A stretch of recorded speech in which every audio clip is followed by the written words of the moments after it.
Fans, a little under 4 minutes to go in the third quarter. Magnet Cove has the ball at their own 48-yard line. Ashcraft sets up in the shotgun. Landon to the left, Juice to the right. Ashcraft gets the snap, hands to Landon. Landon's coming around the right-hand side looking for a block. Blocked by number 72, pops Landon to the outside. He's going out the sideline. He's got one man to beat. He's not going to catch him. Landon's going to take it all the way to the end zone for a touchdown, Panthers!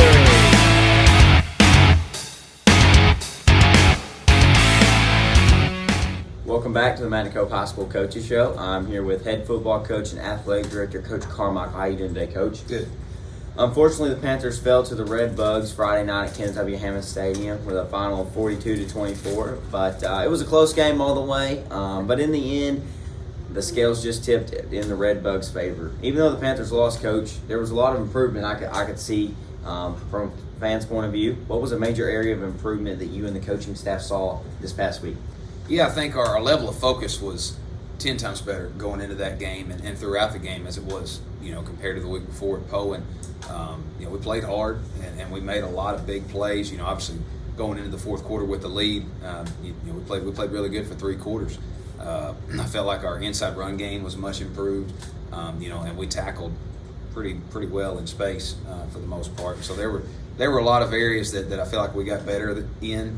Obviously, you play a high-level opponent like that, they're going to expose some of your weaknesses a little more than other teams can. But I was proud of the effort that we played with.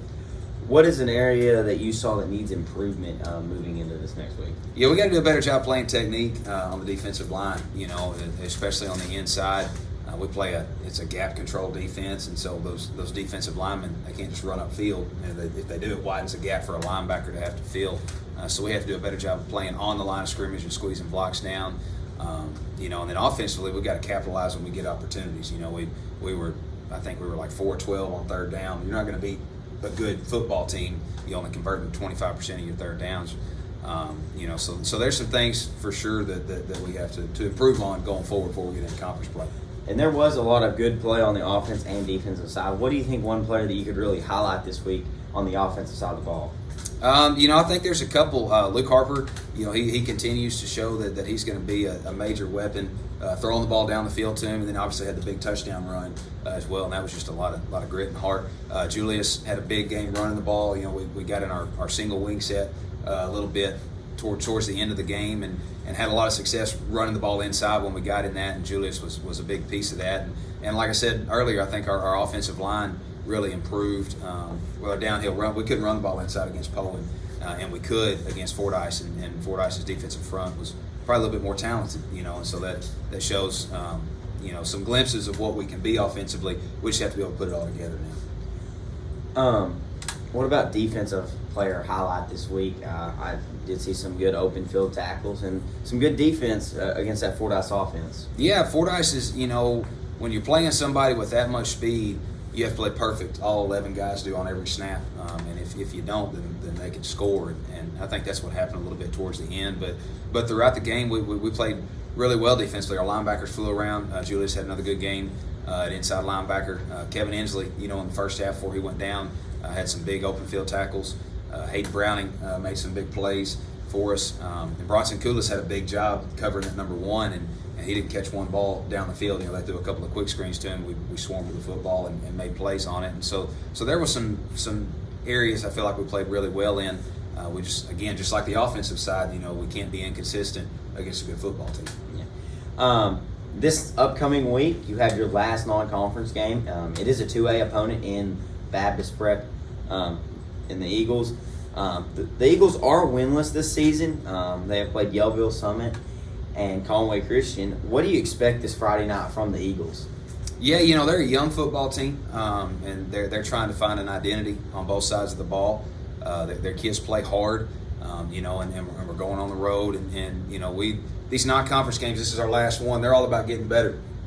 And so regardless of who we're playing, what we're preaching to our kids is I expect to see improvement from the Fordyce game last Friday night to when we go play Baptist Prep on Friday. And that's got to happen this week in practice, with the effort and intensity that we prepare with. And so that's what I expect on Friday night is to get better from the previous week. What kind of offense are the Eagles running this year? They base out of the spread. They have one wide receiver who's pretty good, number 3. They move him around quite a bit. They get in a lot of different formations and try to get you misaligned and throw quick passes and screens and so we have to make sure mentally that we're very prepared to line up to anything, and so that they can get you with formations and alignment. So we've got to make sure that we can get lined up right on defense. What kind of defense are they looking to set up to stop this potent Panther offense? They run a 3-3 stack, and so when you play teams that are in that type of defense, it's a lot of slanting up front and blitzes from the linebackers, and so it'll be a big week testing our pass protection and making sure that we stay on our tracks in the run game. If my job as an offensive lineman is to block down, somebody's going to be there, whether it's a blitzing linebacker or a D lineman. So we have to be disciplined with our eyes and trust our rules. But they can cause some problems with all the pressure that they see. Yeah. All right. Well, if everybody can, please make the drive up to Baptist Prep this week. Only about a 45-minute drive. So let's have some Panther support there Friday night. And thanks for tuning in.